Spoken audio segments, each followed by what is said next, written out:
Welcome to Uniways Academy of Graduate Studies. Join us again with another biochemistry learning section. In this video, we are going to talk about water, pH, electrolytes, and buffers, and the importance of these subjects in our body, and also the most important pH equation, which is the Henderson-Hasselbalch equation. At the end of the video, we are going to explain an important and exciting equation which can help you to calculate pH of every weak acid solvents. So join us till the end of the video and subscribe it now.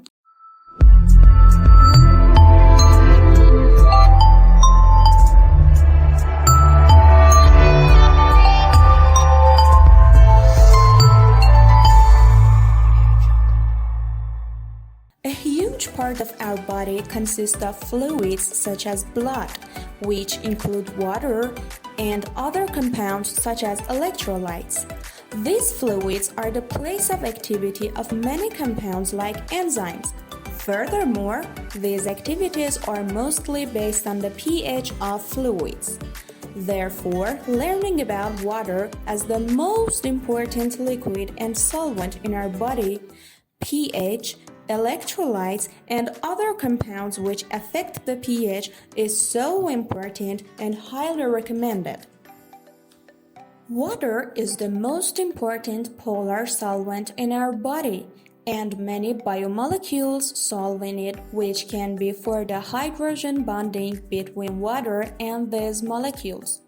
Hydrogen bonding is responsible for surface tension, cohesion and adhesion, liquid state at room temperature, and water solubility. As you can see in the picture, cohesion means water molecules sticking together, and adhesion means water molecules sticking to other substances. Water has also the ability to absorb and retain heat, helping to regulate temperature in biological systems. Another important feature of water is its ionization ability, which produces hydronium and hydroxide ions.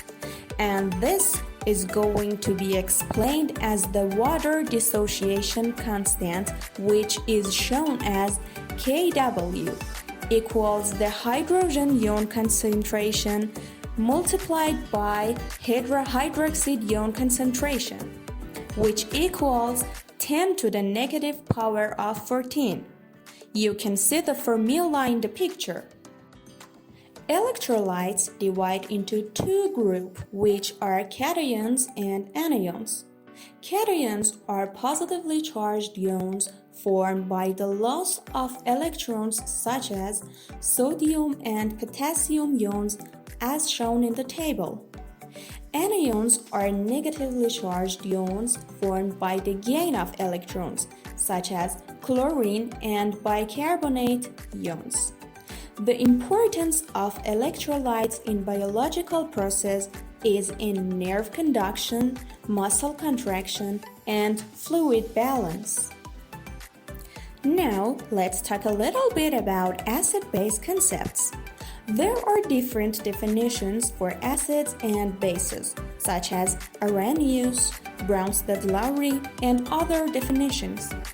In general, acids and bases are classified into two crucial categories, which are strong acids or bases and weak acids and bases.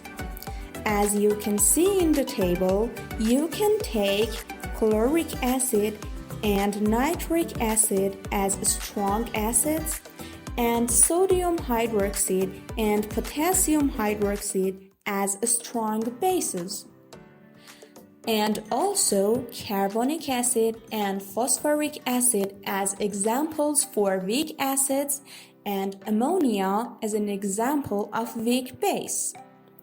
Weak acids are incompletely dissociated, and their acid strength or their dissociation rate are determined by a parameter called the acid dissociation constant. which is shown as Ka or pKa. We are going to explain the way of measuring this constant at the end of the video. As it is shown at the bottom of the picture, the lower the Ka or the higher the pKa is, the weaker acid we have, and the opposite is also true. What is important for us in this topic in biochemistry is the topic of pH.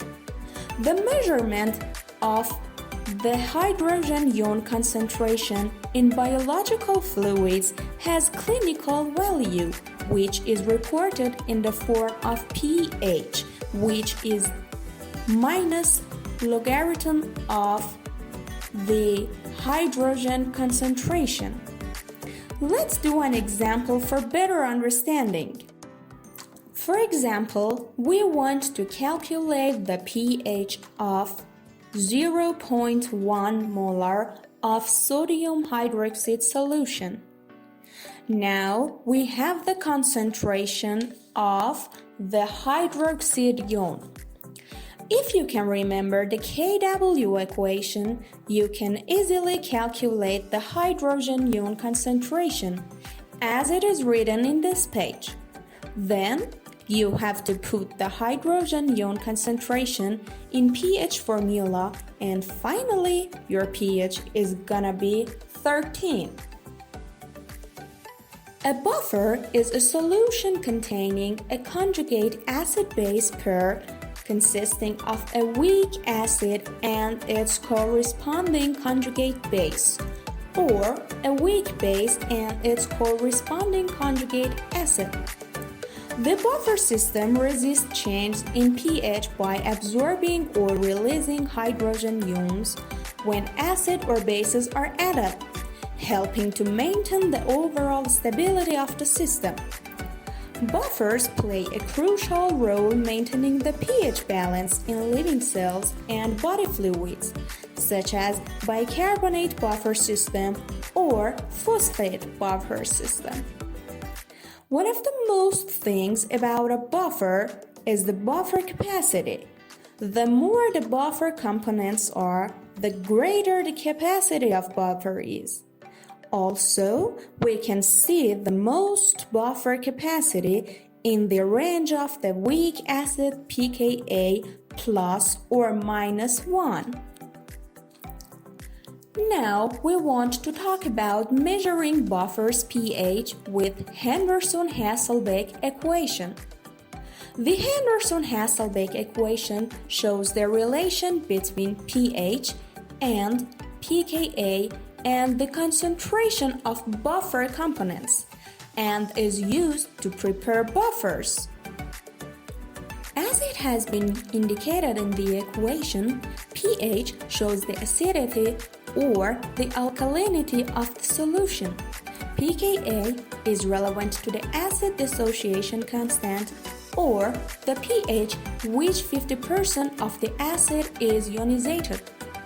On the top of the fraction, we have to put the concentration of the conjugate base, and in the bottom of the fraction, we have to put the concentration of the weak acid.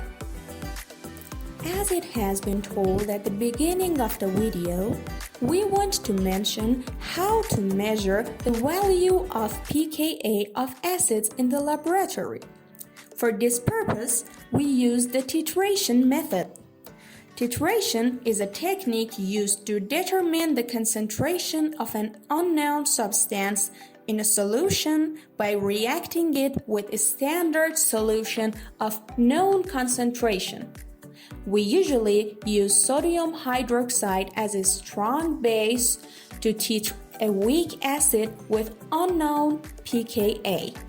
The pH, which the acid is neutralized by the base, is our pKa.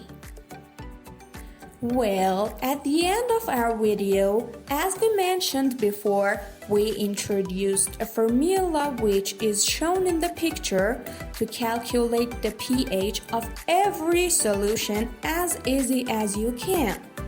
You just have to put the values in the formula and finally you have the pH. Thanks for watching this video. You can contact us on Telegram, Instagram, and YouTube. And please join and subscribe us for more videos.